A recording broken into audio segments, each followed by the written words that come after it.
Bienvenidos nuevamente. Les agradezco por estar presente en mi canal y hacerlo de manera regular. Este es un espacio que se ha pensado para poder divulgar la ciencia del ejercicio físico, tratar de establecer un vínculo entre las investigaciones científicas que habitualmente nosotros podemos encontrar y lo que habitualmente podemos desarrollar en el campo del ejercicio físico. Por supuesto que dentro del campo del ejercicio físico es muy amplio, podemos vincularlo hacia el contexto más deportivo, si se quiere, a un contexto más vinculado con el fitness o incluso a un contexto más vinculado con la salud y el ejercicio físico. Así que la intención es que nos mantengamos activos en este espacio y por supuesto todas las dudas y consultas que puedan ir surgiendo en la medida que escuchen los videos, bienvenido sea porque esto es una dinámica que a mí me permite poder continuar con el desarrollo de los siguientes videos. En la secuencia anterior de videos habíamos visto un análisis por lo menos introductorio de lo que es el tiempo límite.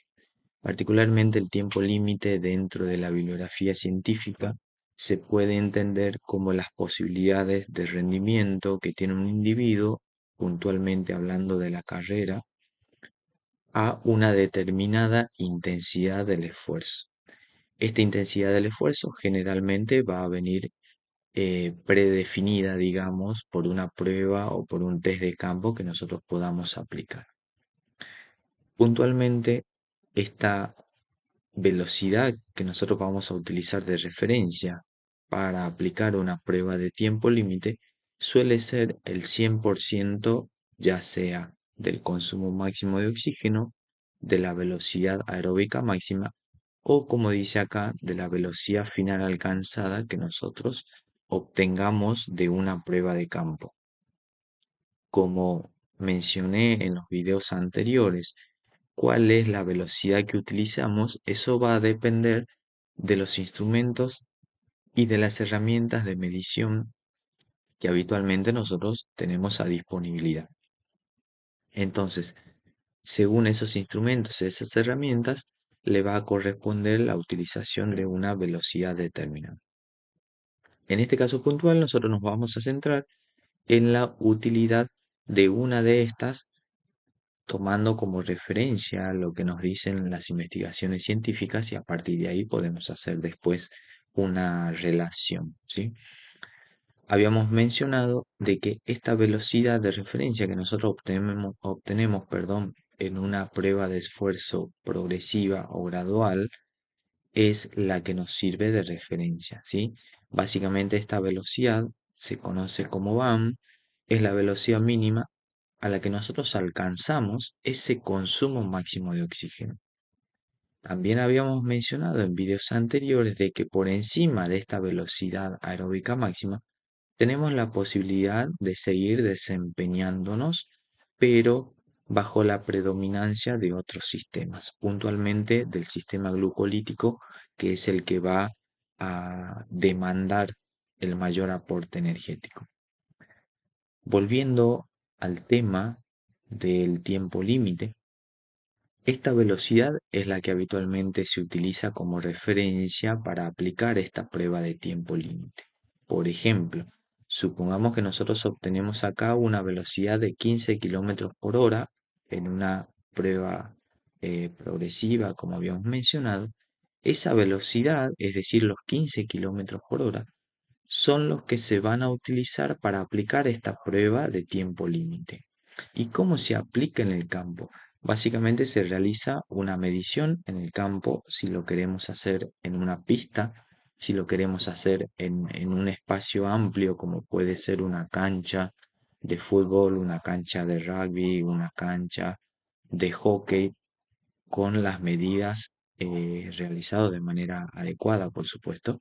Podemos hacerlo también de manera lineal y en todos los casos tenemos que tratar de establecer una relación entre la distancia que debería recorrer el sujeto y un tiempo determinado. Generalmente en la bibliografía se suele sugerir de que las distancias sean medidas entre 20 y 50 metros. Por supuesto que esto depende de ese espacio físico con el que nosotros vamos a disponer. Pero a modo de ejemplo, vamos a utilizar una distancia de referencia, como pueden ser 20 metros. Por ejemplo, ¿cómo se calcula esto? Utilizando esta velocidad que habíamos mencionado, a modo de ejemplo eran los 15 kilómetros por hora, nosotros tenemos que calcular cuántos segundos el sujeto tarda en recorrer esos 20 metros. Para darles un ejemplo, supongamos que sean 5 segundos. Entonces, en esos 5 segundos, el sujeto debe recorrer 20 metros, los próximos 5 segundos, otros 20 metros, 20 metros, 20 metros, o sea que debería coincidir la velocidad a la que se está desplazando con el tiempo en que debe desplazarse, ¿sí? Y por supuesto, esta prueba se realiza de una forma única, digamos, es una sola repetición y se trata de sostener el mayor tiempo posible.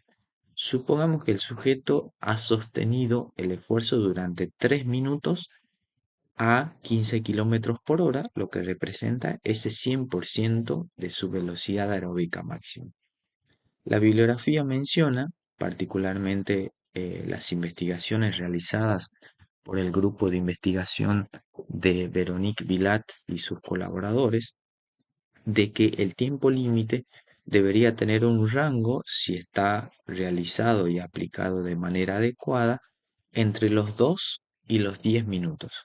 Entonces, si nosotros tenemos un sujeto, por ejemplo, que ha realizado una prueba de tiempo límite y su tiempo límite, justamente el máximo tiempo que ha soportado desplazarse a esta velocidad es de 3 minutos, estamos dentro del rango que se propone para que nosotros podamos comprobar de que esa prueba se ha realizado de manera adecuada.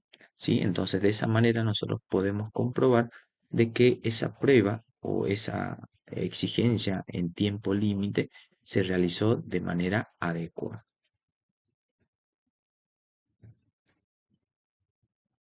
La pregunta que nos podemos hacer nosotros como entrenadores es, ¿para qué nos puede servir el tiempo límite? En los videos anteriores habíamos hablado de que esta es una prueba que permite individualizar particularmente el entrenamiento aeróbico, porque suelen suceder que en los test de campo nosotros obtenemos velocidades que están, podemos decir, estandarizadas, es decir, obtenemos velocidades como puede ser 15 kilómetros por hora, 16 kilómetros por hora, 17 kilómetros por hora u otro tipo de velocidades, pero generalmente están estandarizadas por etapas, también conocidos por palieres, por segmentos, dependiendo cuál es la prueba y el autor que solemos consultar. Y lo que hace es tratar de vincular a los sujetos dentro de una misma etapa, ¿sí? Entonces, dentro de esa misma etapa, supongamos que tenemos dos sujetos, ¿sí? Sujeto A y sujeto B. Si nosotros nos quedamos únicamente con el valor que hemos obtenido en ese test de campo, vamos a mencionar de que los sujetos llegaron a la misma VAM o supongamos a la misma velocidad final alcanzada.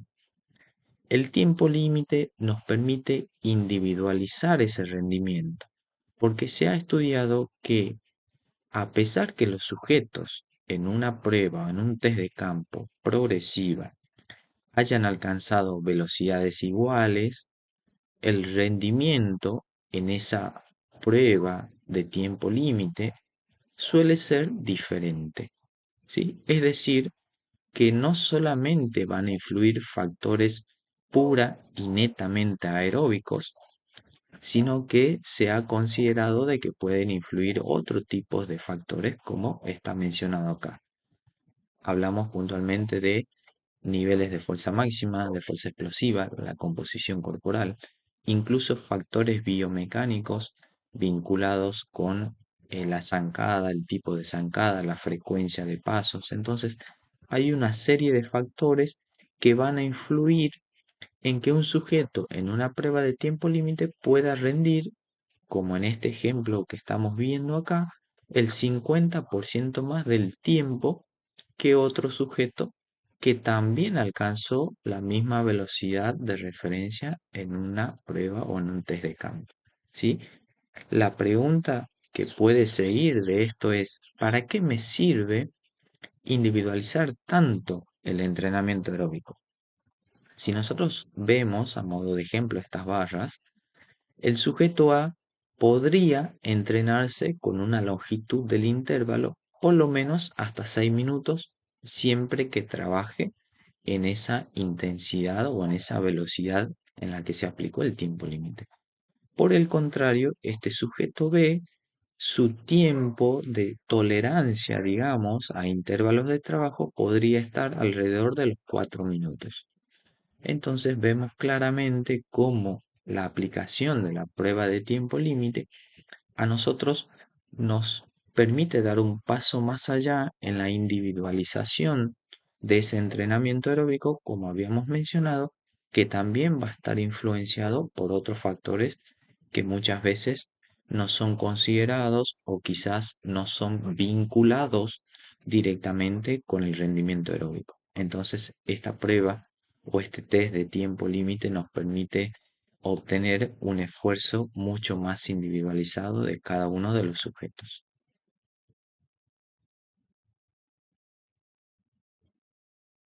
A modo de ejemplo, ¿cómo lo podríamos realizar en el campo? Vamos a tomar el ejemplo de los cambios de dirección que habitualmente se encuentran en una pista de atletismo, que suelen ser alrededor de 120 grados, y podemos configurar una especie de hexágono en una cancha, en un espacio verde donde podamos armar, por supuesto, estas dimensiones. Una vez que hemos medido ese hexágono, lo que tenemos que calcular es cuánto es el tiempo que el sujeto debería tardar o demorar en dar una vuelta a ese hexágono, simulando de que sea una pista. ¿Sí? Fíjense que acá tenemos un ejemplo. Este es un ejemplo que lo hicimos con algunos alumnos de la Tecnicatura en Entrenamiento Deportivo, donde se calculó en primera instancia la velocidad a la cual debería desempeñarse esta mujer adulta joven, y luego se calculó la distancia y el tiempo en ese hexágono. ¿Sí? Fíjense que cada 30 segundos esta mujer debía dar una vuelta al hexágono. Y fíjense que su tiempo límite fue alrededor de 3 minutos y 29 segundos. En este caso puntual, nosotros usamos la velocidad que se obtuvo en la prueba o el test de Course-Navet de 20 metros. ¿Sí? Tranquilamente se puede usar la velocidad que uno obtiene en cualquiera de los otros test de campo que habitualmente podemos utilizar. Entonces, este resultado nos menciona, y al mismo tiempo lo podemos corroborar con la escala de esfuerzo percibido, que fue muy cercano a los valores máximos, de que esta prueba se realizó de manera adecuada. ¿Cuál es la información más importante que nosotros obtenemos acá? De que esta mujer, en caso que quisiera realizar un entrenamiento de tipo aeróbico, su velocidad de referencia, como habíamos mencionado, va a ser el 100% de esa que obtuvo en el test de campo. Y al mismo tiempo, el tiempo que obtuvo en esta prueba de tiempo límite, valga la redundancia, va a ser aproximadamente de más de 1 minuto y medio de trabajo, es decir, 100 segundos. Entonces, a modo de prescripción del ejercicio, podríamos decir que los intervalos deberían durar más o menos este tiempo para que esta mujer en esa intensidad particular podría desarrollar ya hablando una secuencia de series y repeticiones para distintos objetivos, ¿sí? Ahí es donde luego entra en juego el análisis de cómo nosotros planificamos y planteamos la configuración de una sesión de entrenamiento.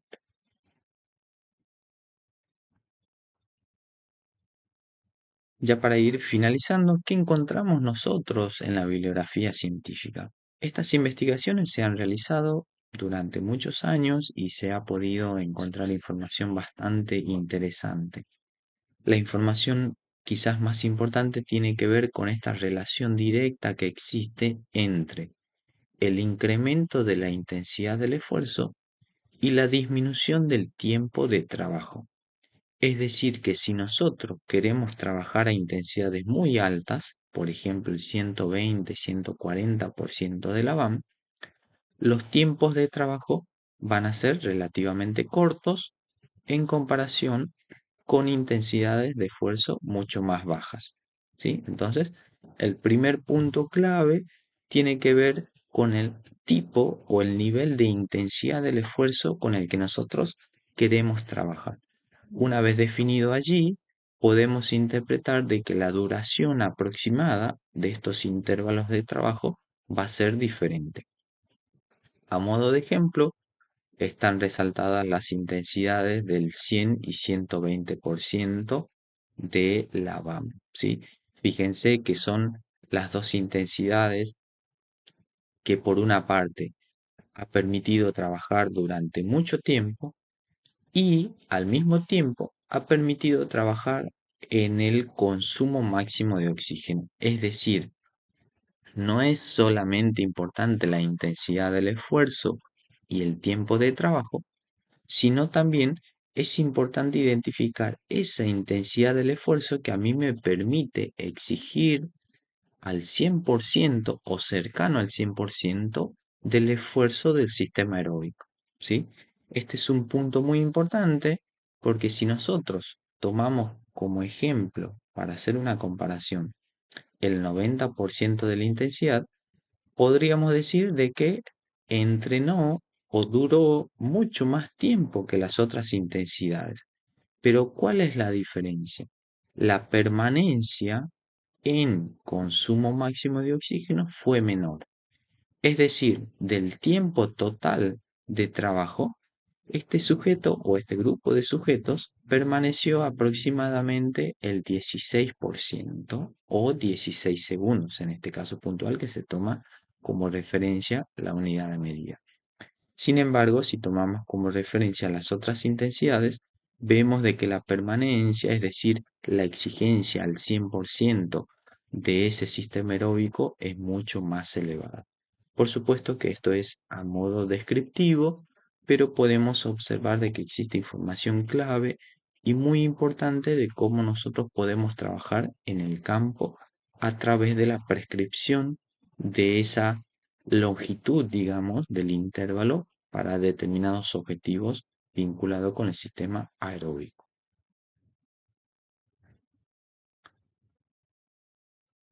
Este gráfico que simula o que describe en realidad la cinética del consumo máximo de oxígeno está derivado de esta investigación que vimos anteriormente y fíjense que según el esfuerzo que se realiza, o sea, el tiempo límite en cada una de las intensidades, esa cinética del consumo máximo de oxígeno tiene una dinámica muy particular.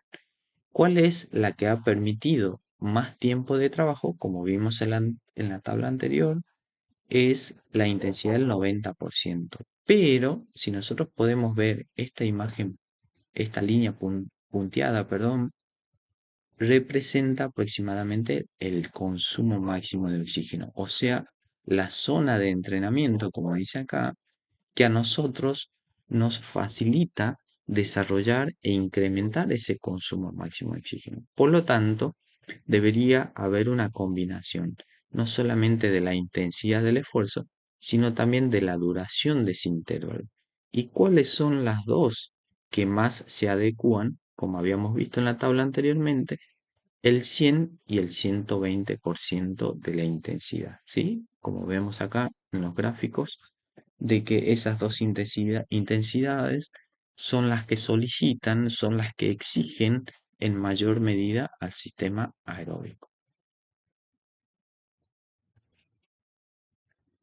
Y esto simplemente para describir la relación directa y prácticamente perfecta que existe entre el tiempo límite y la distancia límite.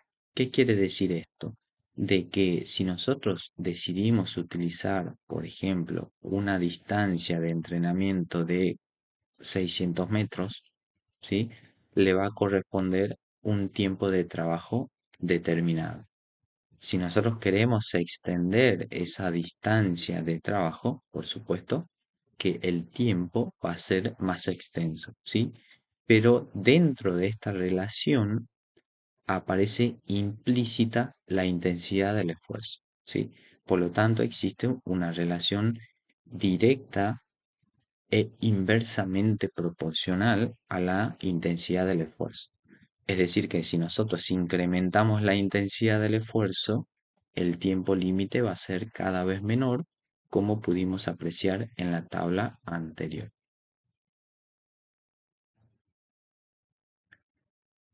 Por último, otro antecedente para que podamos ver cómo funciona habitualmente el desempeño en el campo cuando usamos la velocidad o la intensidad del esfuerzo que se vincula a ese tiempo límite, podemos ver de que existe esta relación directa e inversamente proporcional que habíamos visto en relación a la intensidad del esfuerzo, donde a medida que la intensidad del esfuerzo aumenta, la duración de ese intervalo se hace cada vez más pequeño, ¿sí? Esto suele parecer algo lógico, algo que quizás ya conocemos de antemano, digamos, en el campo, pero lo interesante de estos estudios es que no existe, por lo menos en la cantidad de sujetos que se han estudiado, no existe un patrón definido. Es decir, no existe algo, o por lo menos hasta el momento no se ha estudiado a gran escala, de que si nosotros incrementamos el 20% de la intensidad, el tiempo también disminuye el 20%. Esa relación todavía no existe, todavía no se ha logrado establecer, ¿sí? Por eso es que los resultados que nosotros habitualmente observamos en este tipo de investigación resultan interesantes porque cuando nosotros aplicamos las pruebas de tiempo límite, podemos ver de que algunos sujetos pueden rendir más que otros, donde los factores, como vimos anteriormente, vinculados a la fuerza máxima, vinculados a la fuerza explosiva, a la composición corporal, pueden tener una relación directa e influir sobre ese desempeño. Para finalizar esta presentación del análisis del tiempo límite y su aplicabilidad en el campo, simplemente me queda presentar un antecedente propio que forma parte de mi licenciatura en educación física realizada en la Universidad Nacional de Catamarca, donde pudimos hallar resultados bastante interesantes. Luego esta tesis de licenciatura se configuró, digamos, para poder presentar en una revista científica, donde nosotros demostramos de que las velocidades que se vinculan a un tiempo límite también va a depender de cómo se configuran esas carreras. En este caso puntual, hemos comparado dos tipos de carreras que se denominan de carácter o de carreras intermitentes, digamos, donde se alternan tiempos de trabajo y tiempos de pausa. Utilizamos una misma velocidad o intensidad del esfuerzo para estandarizar y lo único que se cambió fue que una carrera intermitente se realizó de manera lineal y la otra se realizó con cambios de dirección de 180 grados, ¿sí? La famosa carrera de ir y volver.